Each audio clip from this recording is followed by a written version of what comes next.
또 여러분들과 좀 더 가까이 있기 위해서 앞에서 하겠습니다. 여러분들 한번 따라할까요? 테바. 테바. 테바라는 것은 노아가 만든 방주의 이름입니다. 노아가 방주를 만들었는데 이름이 테바입니다. 그런데 놀랍게도 이 방주에는 우리가 생각하는 배와 좀 틀렸습니다. 이 방주에는 우리가 생각하는 배에 있어야 될 아주 중요한 부품들이 없습니다. 테바에는 엔진이 없습니다. 그리고 멈출 수 있는 닷도 없습니다. 배는 배인데 배가 움직일 수 있는 힘도 없고 쓸 수 있는 힘도 아무것도 없는 그런 기능이 없는 배입니다. 그게 바로 노아의 방주였습니다. 이 말은 무엇입니까? 노아가 할 수 있는 건 아무것도 없습니다.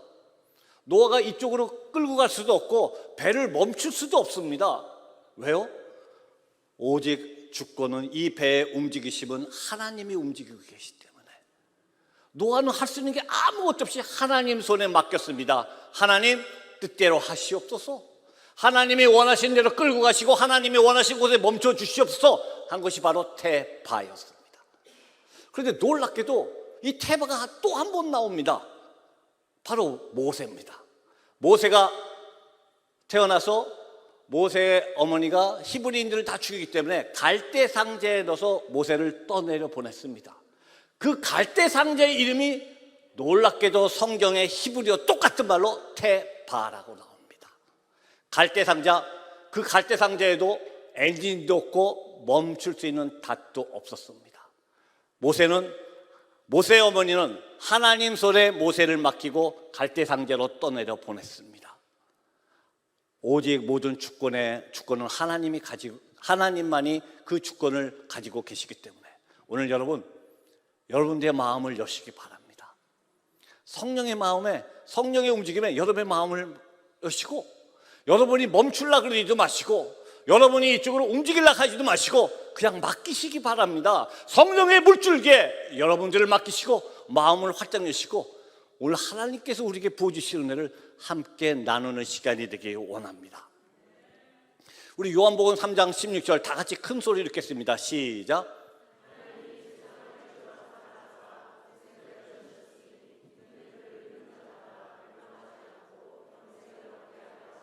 아멘. 아마 초등학교 주일학교를 다니신 분들은 초등학교 때부터 유년서부터 제일 먼저 외우는 규절이 이 규절 아니겠습니까? 하나님의 세상을 이처럼 사랑하사 독생자를 주셨으니 이는 저를 믿는 자마다 멸망치 않고 영생 얻게 함이라. 제가 이 말씀을 묵상하다가 이 안에 너무나 중요한 선교의 4대 원리가 있다는 것을 나름대로 깨달았습니다. 여러분, 요한복음 3장 16절에 주어가 누굽니까? 주어가 누구시죠? 하나님이십니다. 성교의 주체는 하나님이셨습니다. 성교는 우리가 시작한 것이 아니라 하나님, 그분이 시작하셨습니다.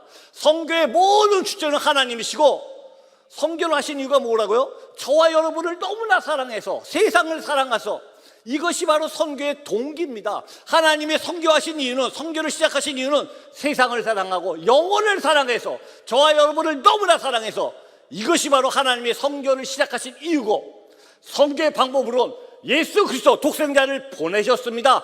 파송하셨습니다.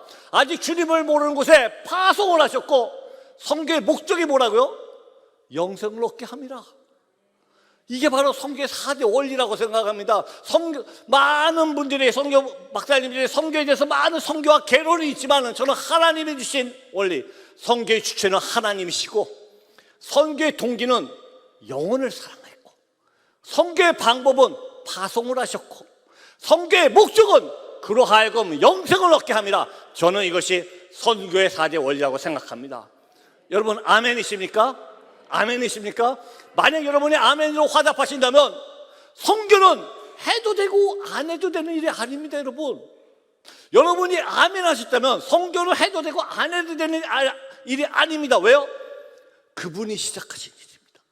만왕의 왕이신 그분이 시작하신 일인데 선교를 해도 되고 안 해도 되는 일이 아니라 그리스도인이라면 하나님을 믿는 사람들이라면 반드시 해야 되는 것이 선교라고 생각합니다.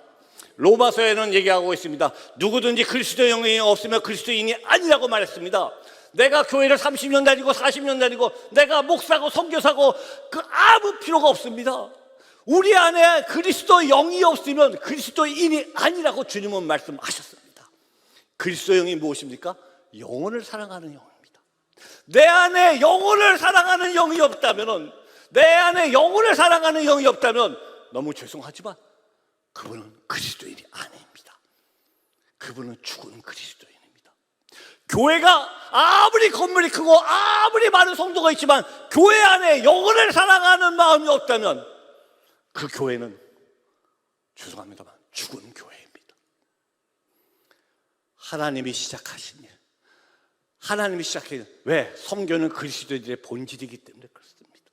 반드시 해야 될 것이 성교고 영혼을 사랑, 영혼 구원이라고 생각합니다. 그렇다면 어떻게 우리가 성교를 해야 될까요? 오늘 본문 읽은 사도행전 3장 3절부터 6절까지 말씀입니다. 이 구절은 제9시에 기도 시간이 돼서 많은 사람이 성전에 들어가기 시작합니다. 베드로와 요한도 성전에 기도하러 들어가다가 성전 미문, 성전 문 앞에 앉아있는 한 안질뱅이를 보게 됩니다. 그 안질뱅이와 나눈 대화 얘기입니다. 그런데 이 대화 속에 선교의 방법이 있음을 깨닫게 되었습니다. 우리 3절부터 5절까지 보면은 똑같은 단어가 4번이 반복됩니다.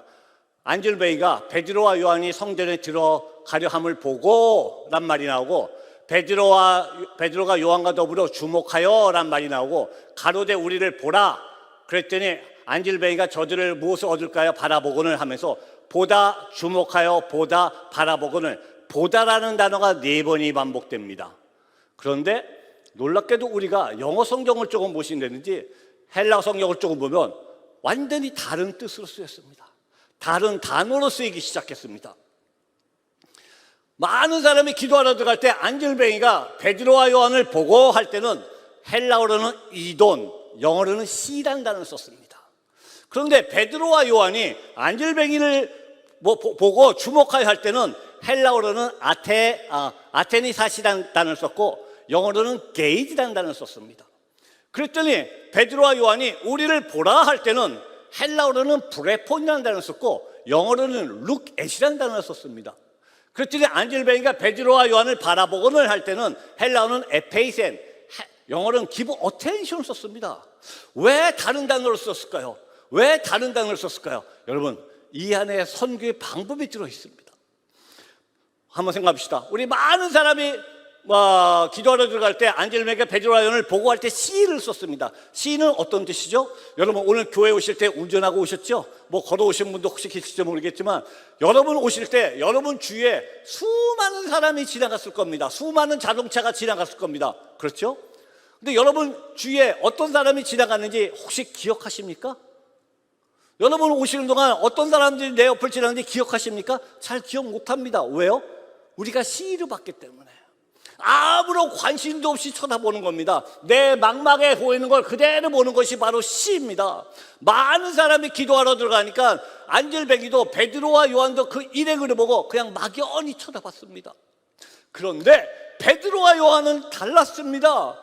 그 안질뱅이를 시를 본 게 아니라 뭐로 봤다고? 게이지로 봤습니다. 게이지는 무슨 뜻입니까? 영혼을 사랑하는 마음을 갖고 쳐다보기 시작하는 겁니다.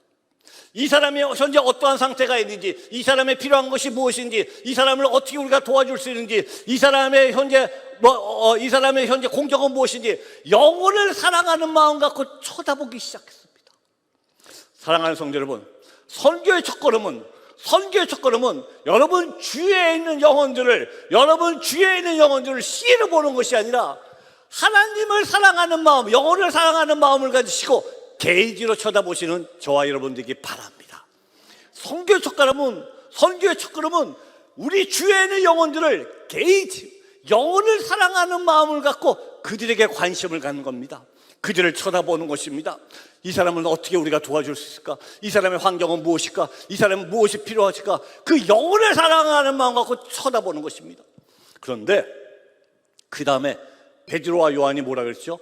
우리를 보라 그랬습니다. 저는 이 말씀을 묵상하는데 정말 가슴이 터져 나갈 것 같았습니다. 이게 얼마나 놀라운 말씀이십니까? 베드로와 요한은 이들을 게이지를 쳐다만 본 것이 아니라 그들 앞에 그들이 누구인지, 그리스도인이 무엇인지 그들 앞에 삶을 보여주라는 말씀이었습니다.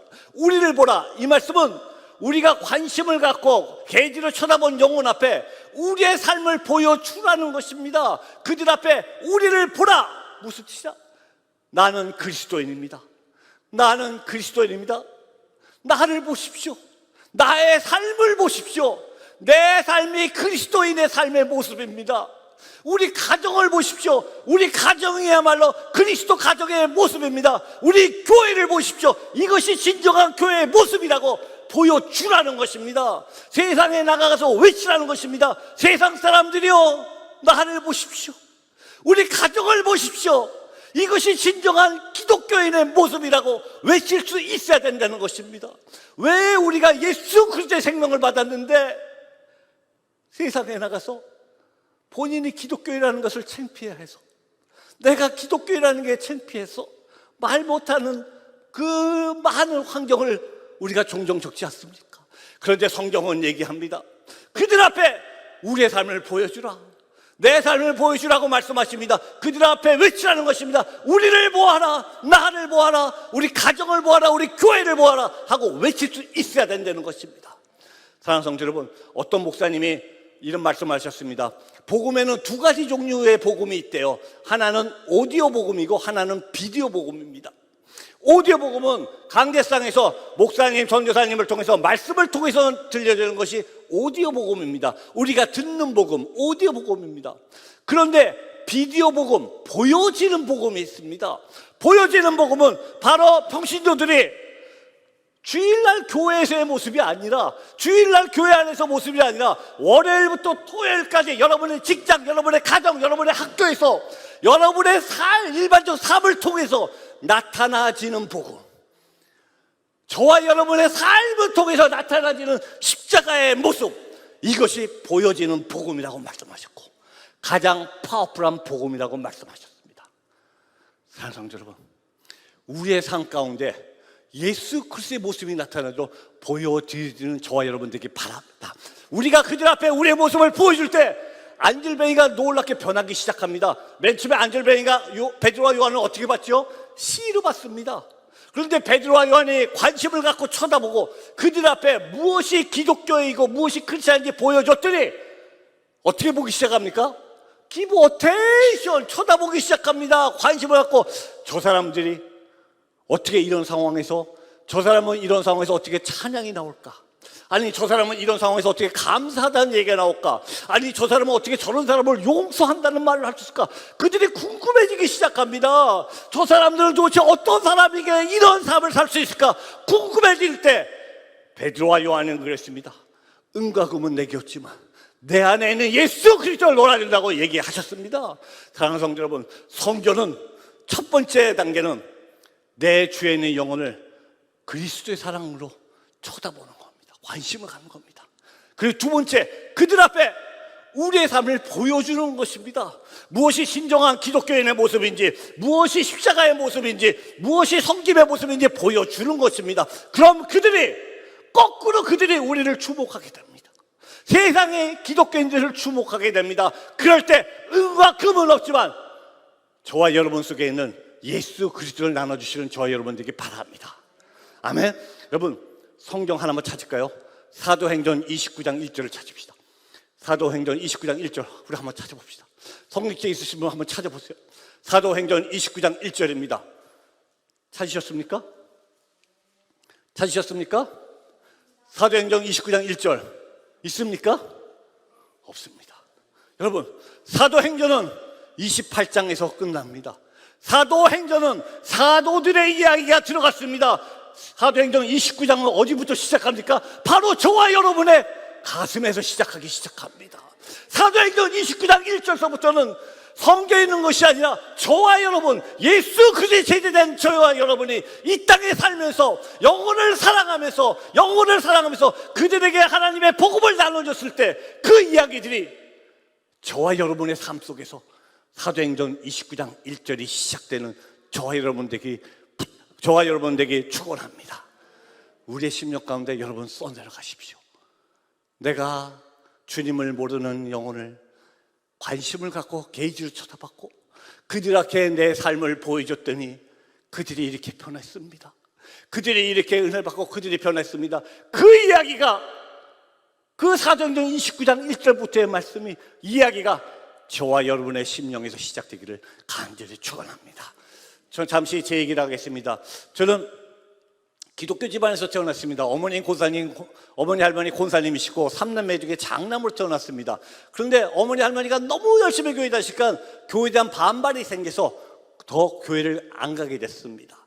제 남동생 여동생은 열심히 교회 다녀도 저만은 유독하게 교회를 안 다녔습니다. 중고등학교 때 놀기 바빴고 대학교 갔더니 놀기 바빠서 점점 멀어졌고, 대학에서 저희 집사람을 만나서 결혼했고, 대학을 졸업하고 SK에 입사했습니다. SK에 입사했더니 그때까지 몰랐던 새로운 반문화 세계가 있다는 걸 알게 됐습니다. 야, 세상에 이런 세계가 있구나. 오, 완전히 정말 새로운 세계, 눈이 빡 떠지는 그런 세계가 있었습니다. 완전히 그 반문화 세계에 빠져서 나오지 못하고 있다가 1989년도에 인도네시아 지사로 발령을 받았습니다. 인도네시아 SK 지사에 발령이 왔더니 너무 좋은 점이 저를 간섭하는 어머니 할머니가 안 계시잖아요. 제 마음대로 살았습니다. 그때 저희 집사람은 자카르타 연합한인교회 성가대 반주자로서 반주하러 가야 되는데, 제가 저희 집사람 교회 다닌다고 무지하게 구박했던 사람입니다. 주일날 골프 치러 가야 되는데 미쳤습니까? 교회를 가게? 그 정신 나간 사람들이 교회를 왜 갑니까? 수요일날 금요예배, 철야예배? 그건 바보들이나 하는 거야. 누가 금요예배를 철야예배를 가냐고. 교회는 당신만 해. 당신 없어 교회는 망해. 제가 저희 집사람 교회 다닌다고 무지하게 구박했던 사람입니다. 그래도 어느 날 제 나이 36살 됐을 때 저희 둘 다 외대를 나왔는데, 대학 직접 선배님이 저희 교회에 한 분 계셨습니다. 그런데 이 선배님의 취미는 뭐냐면은 후배들한테 말씀 테이프를 논아주는 거예요. 말씀 테이프만 논아주시면 좋은데 꼭 일주일 후에 물어봅니다. 그 안에 어떤 내용이었는지. 그래서 대답을 못하면 막 화를 냈어요. 너는 선배 알기를 졸로 하는 거야. 후배 녀석이 선배가 줬으면 그걸 들어봐야지 하고 막 화를 내시는 분이에요. 좀 무서운 분이셨습니다. 그래서 제가 그 선배를 피해서 막 도망다니다가 어느 날 딱 걸렸습니다. 다른 사람은 테이프를 하나 주시더니 저는 6개짜리 말씀 테이프, 주기, 도문, 강해, 딱 6개짜리를 주시는 겁니다. 아이고, 큰일 났다. 듣기는 너무 싫은데 선배가 너무 무서워서 듣기 시작했습니다. 그때는 CD가 아니라 말씀 테이프였습니다. 말씀 테이프를 걸어놓고 막 돌고 있는데, 첫 번째, 두 번째 누워서 말씀 테이프 듣습니다. 목사님들 말씀 맨날 똑같은 얘기 아니에요? 아이고, 지겨운 얘기 또 하네. 아이고, 저 지겨운 얘기 막 하고 있다가 세 번째 말씀 테이프를 듣는데 환상이 보이기 시작합니다. 말씀 테이프가 막 도는데 거기서 수많은 화살들이 생겨요. 말씀 테이프가 막 도는데 화살이 생겨서 저한테 날아오더니 제 몸을 푹 뚫고 들어갑니다. 말씀 테이프는 계속 돌아가고 더 많은 화살이 와서 저를 푹 꽂아서 온몸이 아파서 견딜 수가 없었습니다. 제 몸이 피투성이 돼가는 게 보이기 시작했습니다. 결국 그 말씀 테이프를 무릎 꿇고 울면서 들었습니다. 그 말씀 테이프가 제 인생을 180도 바꿔놨습니다. 저는 36년 동안 한 번도 하나님을 찾은 적이 없습니다. 하나님 앞에 가겠다고 하나님이 누구냐고 물어본 적도 없습니다. 그런데 만왕의 왕이신 그분께서 죄인 중에 죄인, 죽을 수밖에 없는 오셔서 저를 만져주셨습니다. 여러분, 저는 나중에서 알았습니다. 제가 잘나서요, 제가 똑똑해서 하나님이 만나주셨을까요? 아닙니다. 아내의 기도, 할머니의 기도, 어머니의 기도가 때가 참에 강권적으로 저를 만나 주셨습니다. 사랑하는 성도 여러분, 여러분의 가족 중에, 여러분의 친척 중에 아직 주님을 모르신 분 계십니까? 기도하십시오. 기도하십시오. 우리가 하나님의 기도의 잔을 채웠을 때, 하나님의 때가 됐을 때 그분을 만져주시고 구원해 주시라 믿습니다. 왜요? 제가 그랬거든요. 36년 동안 방황하는 저를 그분이 오셔서 만져주셨습니다. 그리고 제가 은혜 받고 그 다음 날부터 저희 집사람이랑 교회를 갔습니다. 교회에 가서 철야 기도를 하기 시작했습니다. 저희 할머니, 어머니 권사님이시잖아요. 막 기도를 시작해서 그래서 저도 할머니 어머니가 곤살니까 본 건 많지 않습니까? 저도 막 기도하기 시작했습니다. 제 식구들 다 기도하고 처갓집 식구까지 다 기도하고 기도 다 끝난 다음에 시계 딱 봤더니 1분 지나가더라고요. 1분이니까 더 이상 기도할 내용이 없어요 도대체. 그런데 옆에 분들 보니까 막 30분, 1시간씩 막 기도하시는 거예요. 제가 순간적으로 야, 저 사람들은 가족이 얼마나 많은가, 어떻게 얼마나 많은 가족이길래 저렇게 기도할 수 있을까, 이런 생각을 했습니다. 너무 부끄럽게도 저 첫 번째 기도 제목이 뭔지 아십니까? 제 첫 번째 제목이 다음부터 하나님 저 5분만 기도할 수 있게 해주세요. 하나님 저 5분만 좀 기도 좀 할 수 있게 해주세요. 이게 첫 번째 기도 제목이었습니다. 그렇게 시작한 철야 기도를 4년 반 동안 하루도 안 빼고 하나님께서 철야를 시켰습니다. 4년 반 동안 뭐에 홀린 것처럼 낮에는 회사 가서 일하고 저녁 10시만 되면 아내와 같이 성경 지키고 교회 가서 밤 10시부터 새벽 3시까지 교회 바닥을 떼굴떼굴 막 구르면서 하나님이 4년 반 동안 훈련을 시키셨습니다. 그러던 가운데 인도네시아 한 현지 목사님이 오셔서 우리 기도회에 와서 인도네시아 저 말랑이라는 곳에 기독교 종합대학이 하나 있는데 경영난으로 문을 닫는다는 얘기를 흘리고 가셨습니다. 근데 그 말씀을 딱 듣는 순간 엑소더처럼 하나님 이때를 위해서 우리를 훈련시키셨습니까? 이런 마음을 주셨고, 그때 같이 기도했던 평신도 집사, 저는 SK 지사원이었고 그때는 대우가 있었습니다. 대우 상사 주재원, LG 주재원, 종합상사 주재원 6가정이 말랑이라는 곳에 가서 말랑이라는 곳에서 이 대학을 모든 부채를 안고 인수를 했습니다. 신학교도 아니고 영어과 경제학과 기계공학 토목공학 법학 농학 6개 학과가 있는 종합대학이었습니다. 그때 하나님이 또 저에게 주신 말씀이 너희가 지구상의 많은 나라 중에 인도네시아 땅에 와서 너희가 돈을 벌고 잘 살고 잘 먹는 것은 너희를 위함이 아니요 이 영혼들을 품으라 하고 말씀하시면서 너희도 거저받았으니 거저주라고 말씀하시더라고요. 그래서 이 학생들에게 전액 장학금을 주고 학생들을 공부 가르치기 시작했습니다. 학생이 많아서 한 1200명까지 갔습니다. 우리가 인도네시아에서 막 돈을 버는 월급을 대학에다 집어넣으면 대학이 막 오퍼레이션 되기 시작합니다. 그러던 어느 날 대학에 컴퓨터 랩실을 만들 일이 생겼습니다. 컴퓨터 랩실이 필요해서 컴퓨터가 필요한데 이때 컴퓨터 살 돈이 없었습니다. 그런데 마침 한국에 가서 한 기도에 가서 얘기를 했더니 거기에 계서 기도에 계신 분이 이런 얘기를 하더라고요. 지금 빨리 한국 정부 그때 얘기하면 컴퓨터가 5만 대가 묶여 있대요. 그래서 제가 물어봤습니다. 그게 무슨 컴퓨터입니까? 그랬더니 혹시 기억하실지 모르겠습니다. 옛날에 바다 이야기라는 사행성 컴퓨터가 막 한국에 난리가 난 적이 있습니다.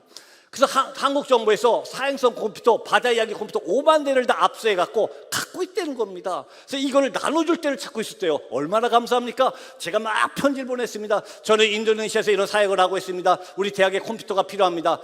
우리 대학에 50대 컴퓨터 랩 2개 놓고 교수님 방 놓고 제 방 놓고 110세대면 가능한데 110세대가 필요합니다. 쓰려고 그러다가 순간적으로 그래도 종합대학인데 110세대 너무 쫀쫀해 보이잖아요. 남들 볼 때 아이고 대형 어떻게 110세대입니까? 그래서 300대가 필요합니다고 썼습니다.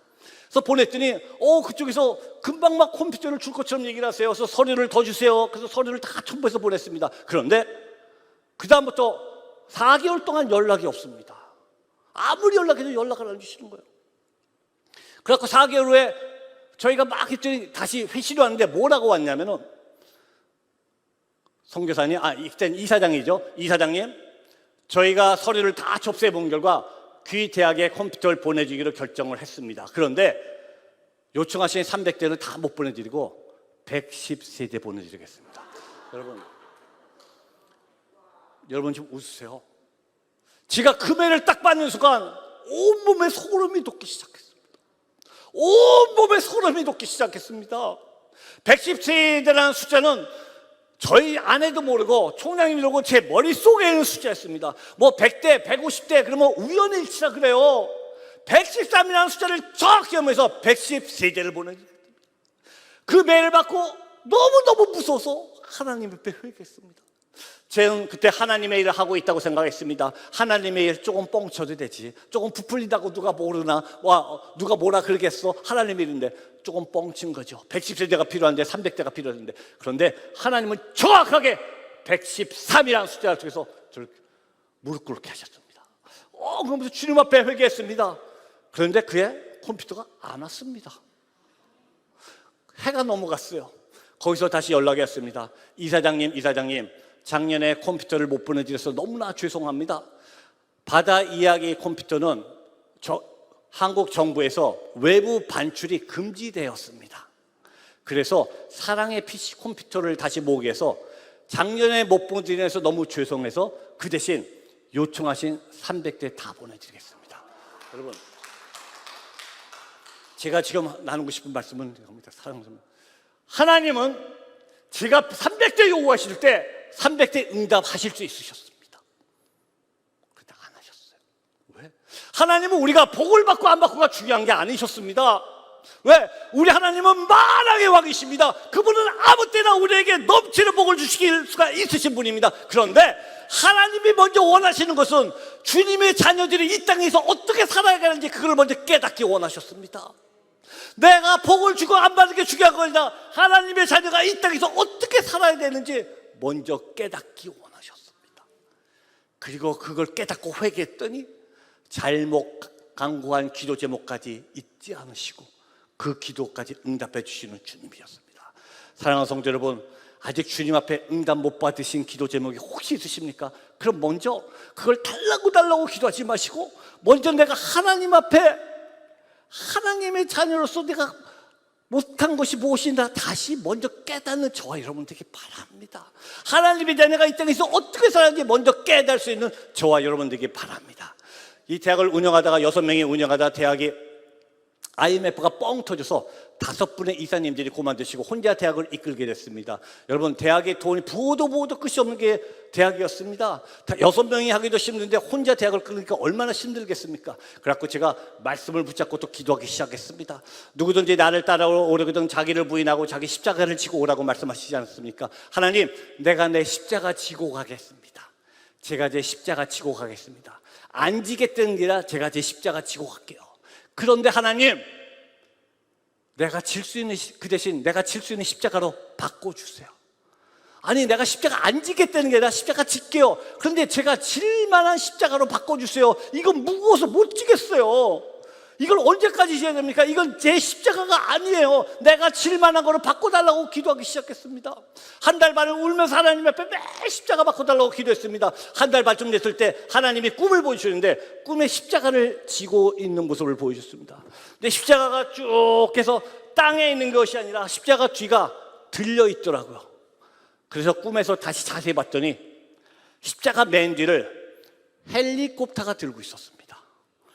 그리고 십자가 앞이 어깨에 닿지도 않고 떠 있었습니다. 제 어깨 위에 십자가가 떠서 일렬로 되어 있고 맨 뒤에 헬리콥터가 들고 있었습니다. 아침에 일어나서 기도하는데 하나님이 이렇게 말씀하시는 것 같았습니다. 너 십자가 무겁다고 바꿔달라 그랬지? 하시면서 그러시면서 너 십자가 진 적 없다 하시더라고요. 너는 지고 가는 척만 했을 뿐이다. 그러시면서 주님께서 이렇게 말씀해 주셨습니다. 내가 너한테 비전 주고 사명 주고 그거 감당할 수 네가 그 감당하지 못하는 건 내가 알기 때문에 내가 다 들고 가는데 네가 왜 무겁다고 바꿔달라 그러니? 내가 다 들고 가는데 왜 네가 무겁다고 바꿔달라 그러니? 마구마구 끝이더라고요. 사랑하는 성도 여러분, 여러분 혹시 교회 일을 하시다가 가정 일을 하시다가 주님 왜 나 홀로 무거운 십자가를 지고 합니까? 한탄하신 적 없으십니까? 여러분, 아닙니다. 하나님의 일은 우리가 하는 것이 아니었습니다. 저는 그때 교만해져서 제가 하나님의 일을 하고 있다고 생각했습니다. 그런데 하나님의 일은 하나님이 하시는 거지 우리가 하는 것이 아니었습니다. 그분의 일은 그분이 직접 하고 계시고 우리는 그분이 원하시는 그 비전 받고 우리가 감당할 능력이 없기 때문에 하나님께서 그 능력도 주시는 그분이 하나님이심을 믿으시기 바랍니다. 그러다가 인도네시아 숨바섬을 발견하게 됐습니다. 금요일날도 말씀드렸듯이 인도네시아 숨바섬은 굉장히 척박한 땅입니다. 집에 시신을 4구씩이나 모시고 있고 또 어떤 집에 가면 이런 돌 마을에 돌에다가 제사를 지내면서 동물 피로서 제사를 지내는 그런 마을이었습니다. 장례식 중간에 살아있는 말을 붙잡아와서 말의 심장을 꺼내서 죽은 사람 관이에 갖다 놓는 이런 마을들, 복음이 한 번도 들어가지 않은 마을이었습니다. 하나님의 말씀이 한 번도 들어가지 않은 마을이었습니다. 그들이 사는 집은 쌀도 없고 마실 식수도 없고 전기도 없고 인터넷도 없고 학교도 없고 병원도 없고 정말 이렇게 살 수 있을까 할 정도로 가난과 빈곤 속에서 살고 있는 사람들이었습니다. 자동차가 들어가지 못해서 차가 들어가지 못해서 걸어서 한 마을 한 마을 들어가기 시작했습니다. 그리고 그들을 게이지로 보기 시작했습니다. 그들을 C로 보는 것이 아니라 게이지로 보기 시작했고, 그들 앞에 우리를 보여주기 시작했습니다.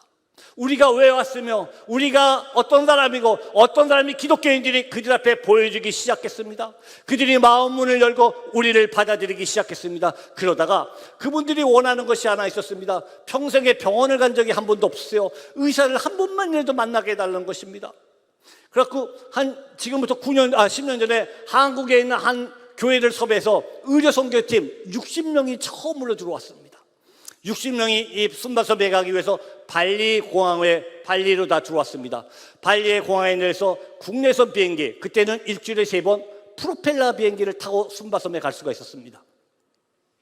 비행기를 딱 타러 갔더니 국내선 데스크에서 오늘 비행기가 고장났답니다. 내일 오라는 거예요. 인도네시아 국내선 사정이 굉장히 안 좋았습니다, 그때. 그래서 저희가 하루 잘 놀고 그 다음날 비행기를 타러 갔더니 어저께까지 있던 우리 좌석이 전부 60명 좌석이 다 캔슬됐다는 거예요. 아니 무슨 얘기냐, 어저께 분명히 오늘 오라 그러지 않았냐.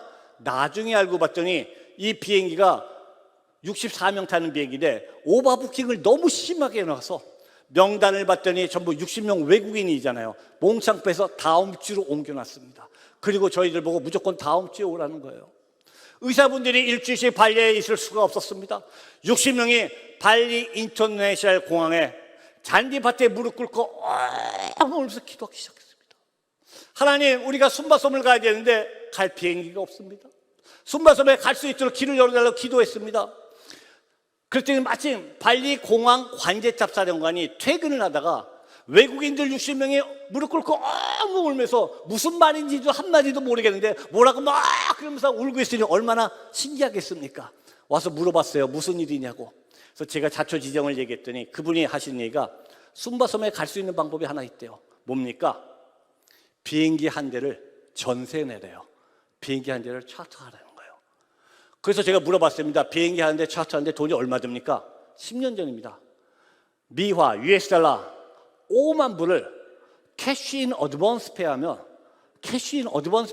비행기를 띄워주겠대요. 여러분, 지금도 5만 불이 크지만 10년 전에 5만 불은 어마어마한 돈입니다. 이 돈을 갑자기 어디 가서 구합니까? 나중에 페이라면 몰라도 캐시인 어드밴스 페이니 돈을 어디 가서 구합니까? 제가 돈을 구할 방법이 없어 선교팀을 다 모아놓고 우리 지금 순바섬에 갈 방법이 없습니다. 다 포기합시다. 그렇게 얘기하는 순간 제 아내가 갑자기 저를 툭툭 칩니다. 제 아내가 딴 말도 안 하고 툭툭 치더니 뭐라 그러냐면은 여보 지금 당장 우리 자동차 팔어. 있는 거 다 팔어. 그리고 가야 돼. 아내가 갑자기 이렇게 얘기합니다. 제가 깜짝 놀랐습니다. 그래서 아내에게 도대체 무슨 얘기야? 좀 자초지종 설명을 해봐. 왜 그래? 그랬더니 아내가 저한테 이렇게 얘기합니다. 내가 지금 기도하고 있는데 하나님이 나한테 물어보셔. 하나님이 나한테 물어보시는데 너희가 돈을 사랑하냐 영혼을 사랑하냐 물으셔. 하나님이 지금 나한테 너희가 돈을 사랑하냐 영혼을 사랑하냐 물으셔. 우리 그냥 가. 그 말에 깜짝 놀랐어. 하여튼 자초지종에서 돈을 밤에 발리 한인사회를 타서 돈을 빌려왔고 돈을 넣었더니 빈 비행기, 전세기 100명 타는 빈 비행기를 타고 저희가 순바섬에 가게 됐습니다. 근데 전세기를 탔더니 혹시 전세기 타보신 분 계세요?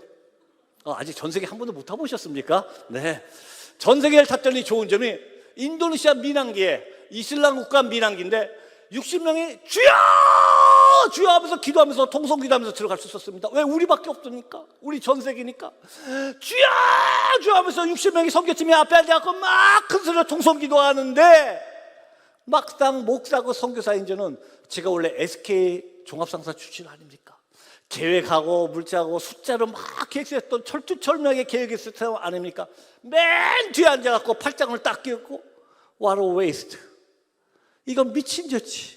내가 미쳤지. 이건 낭비지. 선교도 좋지만 좀 계획적으로 체계적으로 해야지. 5만 불 들여서. 왜냐하면 그때 5천 불이면 교회 하나를 질 수가 있었습니다.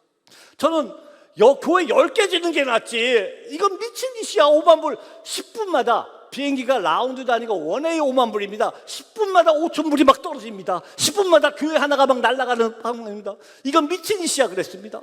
그런데 들어가서 의사분들이 병원도 아니고 천막을 치고 산에다 천막을 치고 이런 분들을 수술하기 시작합니다. 이런 분들을 수술했더니 여러분 이런 종양들이 떨어져 나갑니다.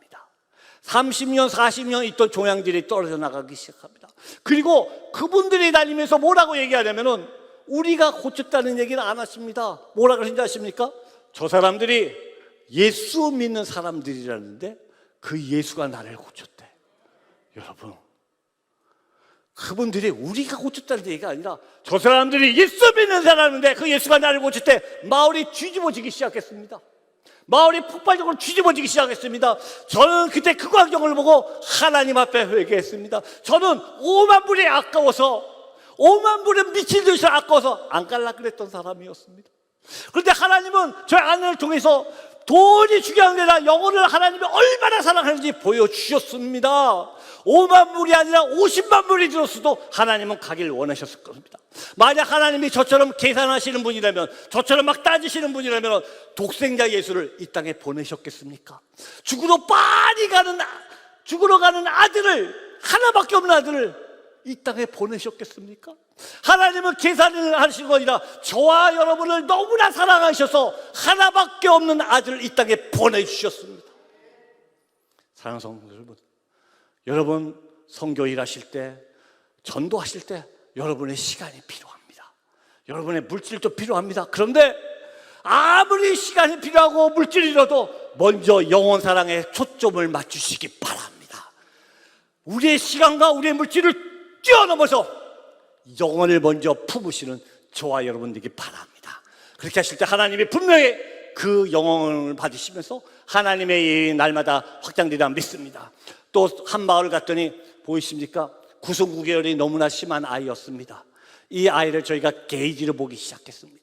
그리고 이 아이에게 우리를 보여주고 이 아이를 한국까지 데려가서 서울대병원에서 완벽하게 치료를 해줬습니다. 아직 주님을 모르는 가정이었습니다. 이 아이가 치료받고 왔더니 그 가정이 이렇게 얘기합니다. 선교사님, 이제 나와 내 가정은 당신이 그렇게 얘기하는 예수 그리스도를 믿겠습니다. 그리고 선교사님, 내가 내 땅을 드릴 테니 우리 마을에 첫 번째 교회를 건축해 주세요. 이 마을에 교회가 건축됐고 지금 매주 130명이 모여서 예배를 드리고 있습니다. 사랑하는 성도 여러분, 우리가 개인들을 쳐다보고 거기다 우리를 보여주십시오. 그럼 그들이 우리를 주목합니다. 저들이 말하는 예수가 누구야? 저들이 믿는 예수가 누구야? 그들이 할 때 저와 여러분 속에 있는 예수 그리스도를 논할 때 하나님의 나라가 날마다 확장되리라 믿습니다. 금요일날 많은 순바소매 얘기했는데 한 가지만 더 얘기했습니다. 순바소매는 영적 전쟁이 굉장히 심한 지역이었습니다. 왜냐하면 동물을 죽여서 피로 제사를 지내는 마을이기 때문에 그렇습니다.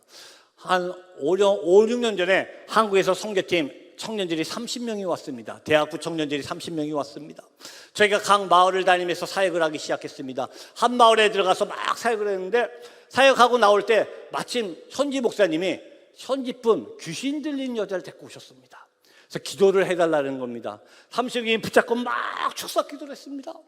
그리고 나와서 그 다음날 또 다른 곳에서 다른 지역 가서 사역하고 있는 중간에 아침에 30명이 손 붙잡고 막 기도하는데 이렇게 찬양 잘하고 기도 잘했던 갑자기 한 남자 청년이 딱 쓰러집니다. 그러더니 청년이 앞을 못 봐요.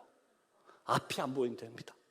앞이 하나도 안 보여서 엉금엉금 기기 시작합니다. 선교사님, 앞이 안 보여요. 앞이 안 보여요. 그러면서 뭐냐면은 또 선교사님, 내 귀에서 이상한 소리가 들려요. 내 귀를 잘라주세요. 막 이러는 거예요. 저희가 예배만 드리려고 그러면 막 괴성을 지르고 난리가 나고 어두운 데 가서 막 숨고 난리가 났습니다. 앞이 안 보인다고. 저희가 이 청년을 놓고 막 기도하고 한쪽에는 사역하고 그러면서 하루 반 정도가 지났을 때 이 청년이 희미하게나마 뭐가 보이기 시작하는 그 시점에 이 청년 옆에 있던 자매가 또 딱 쓰러집니다. 그래서 똑같이 앞을 못 봐요. 그래서 귀를 막고 막 소리 지르기 시작합니다. 그래서 제가 물어봤습니다. 너 왜 그래? 그랬더니 자매가 저한테 이렇게 얘기하더라고요. 너희들 여기 왜 왔어? 왜 와서 나를 못 살게 굴어? 너희들 빨리 가, 안 간다 죽여버릴 거야! 막 소리 지릅니다.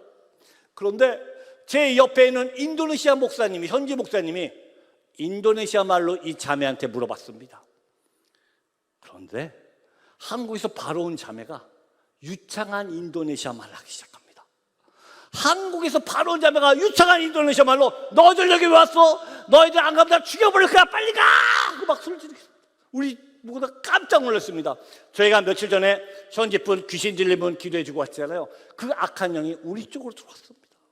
6일 동안 5명의 청년을 들어왔다 나갔다 들어왔다 나가서 청년들이 쓰러져서 앞을 보지 못하고 귀를 막고 막 괴로워합니다. 이 자매가 막 귀를 막고 괴로워해서 이 손을 강제로 치우고 귀에다 넣고 막 기도해주기 시작했습니다.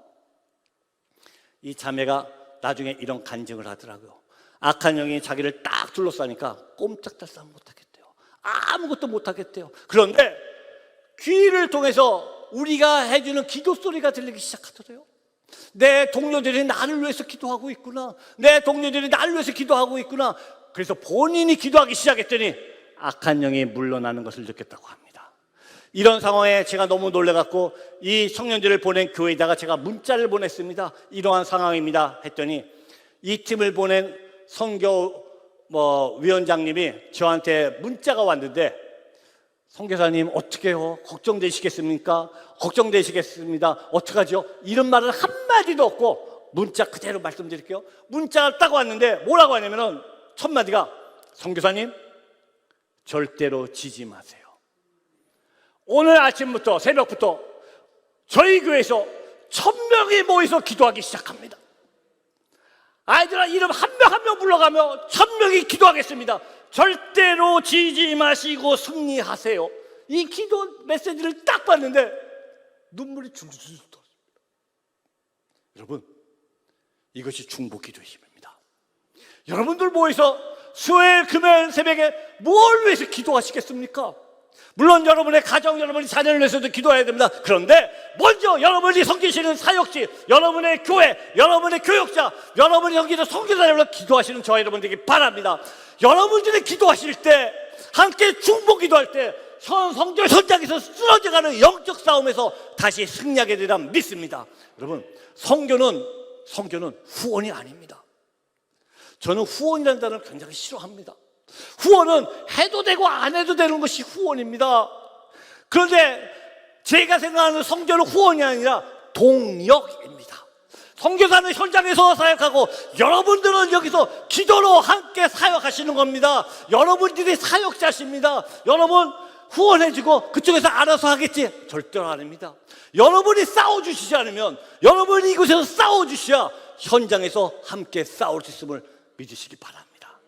선교는 절대로 후원이 아니라 동역입니다.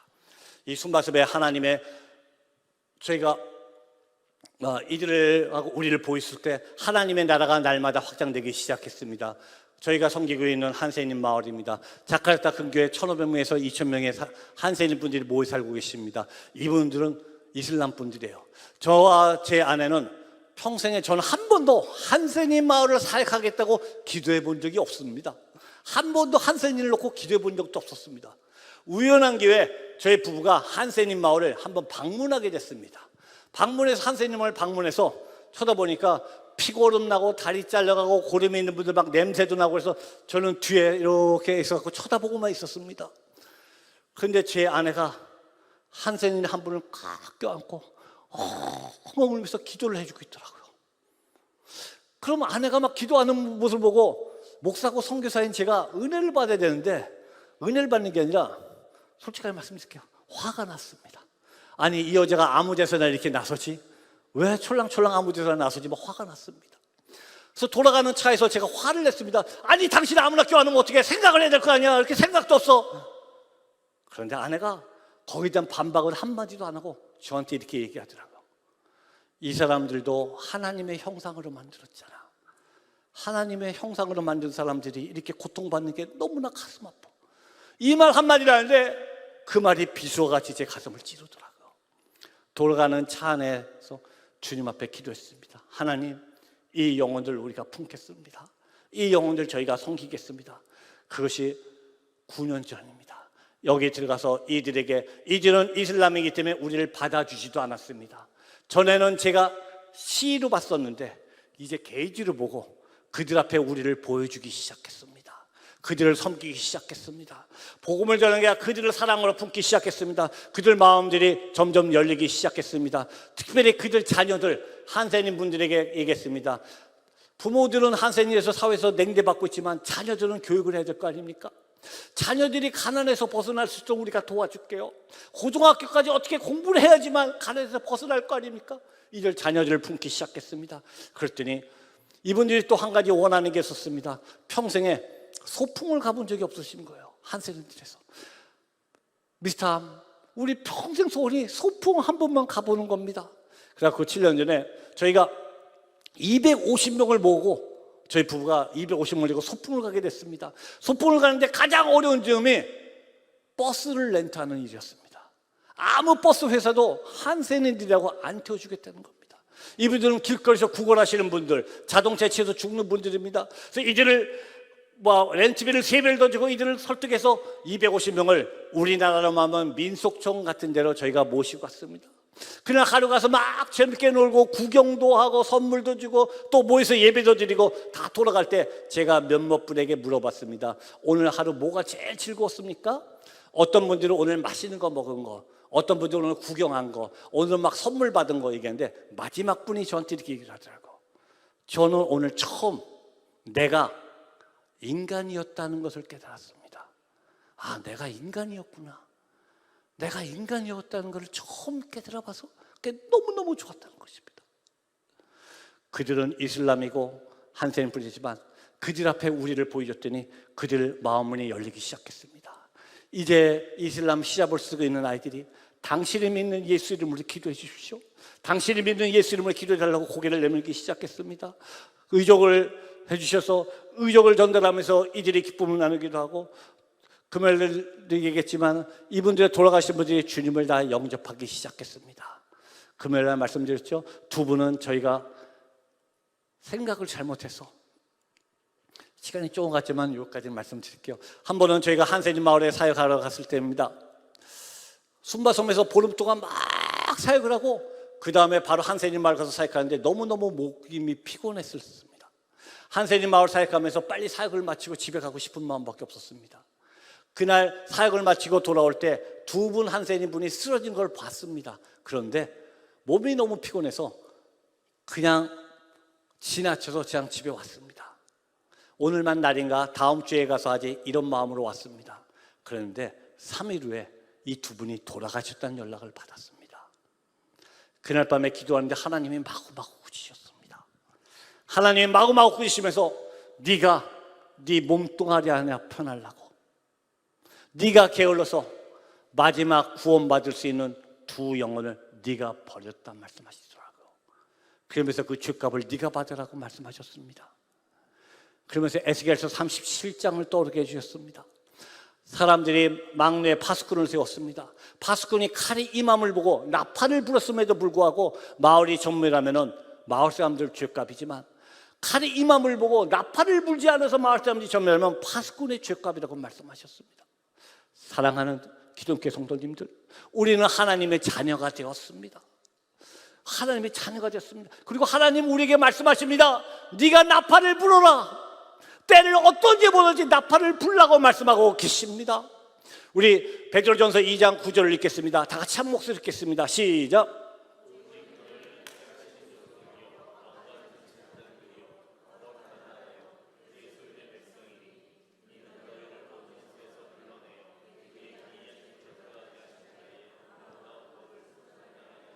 아멘.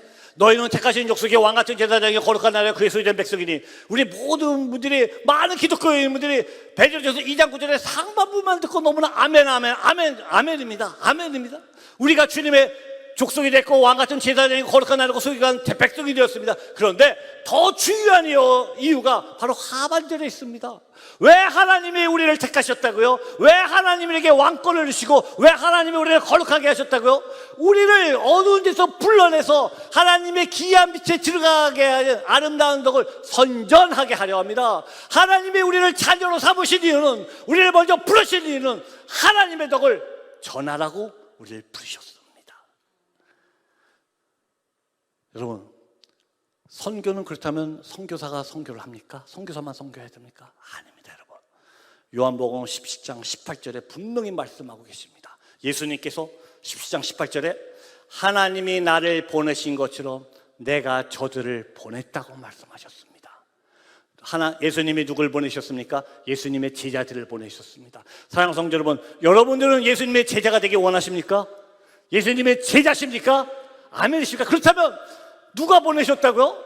여러분들, 저와 여러분을 어느 교단, 조그만 교단이 아니라, 어느 조그만 교회가 아니라 하늘나라의 왕이신 하나님 예수님께서 우리를 파송하셨습니다. 저와 여러분은 이 땅에서 선교사로 살고 있습니다. 주님께서 파송하셨고 주님께서 붙여주는 영혼들을 섬기라고 이 땅에 파송하셨습니다. 전부 전 여러분을 인도네시아 땅에 오라고 얘기하는 것이 아닙니다. 저 뭐 중남미 가라 어디 가라는 말 얘기가 아닙니다. 여러분, 저와 제 아내는 하나님이 인도네시아 땅을 선교지로 주셨습니다. 지금 여러분의 선교지는 어디십니까? 여러분의 가정, 여러분의 직장, 여러분의 학교가 하나님이 지금 여러분에게 맡겨주신 선교심을 믿으시기 바랍니다. 그곳에서 여러분들 나팔을 부셔야 돼요. 그들을 개인으로 보시고 그들 앞에 여러분의 모습을 보여주세요. 무엇이 십자가의 모습인지, 무엇인지 그리스도의 모습인지 보여주세요.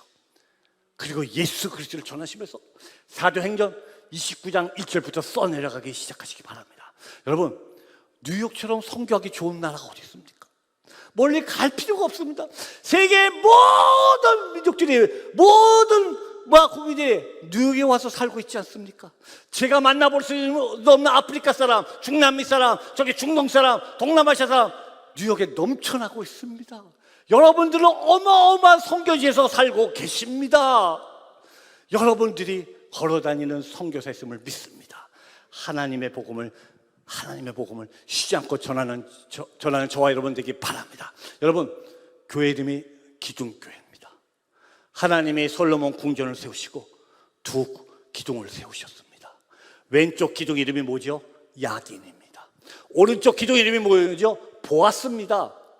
야긴의 뜻은 뭡니까? 그가 세우셨고, 보아스, 그 안에 능력이 있다 아닙니까?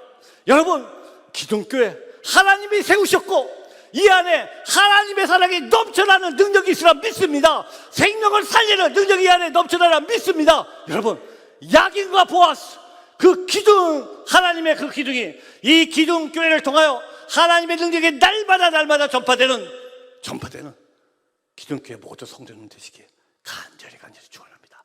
기도하겠습니다.